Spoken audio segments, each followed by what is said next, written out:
Young readers across the nation are discovering the story of Chuck Yeager, who was a daring pilot for the United States Air Force in the 1940s.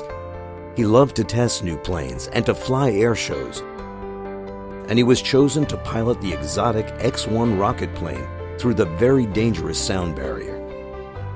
He braved many dangers that had taken the lives of earlier pilots and crashed through to success on October 14, 1947. He became a national hero and was given an award by the President of the United States. His achievement took the world of aviation into the supersonic age, and his plane can be seen now at the Smithsonian National Air and Space Museum. You and your early reader children will not want to miss this glorious story. Chuck Yeager Goes Supersonic by Alan W. Bierman.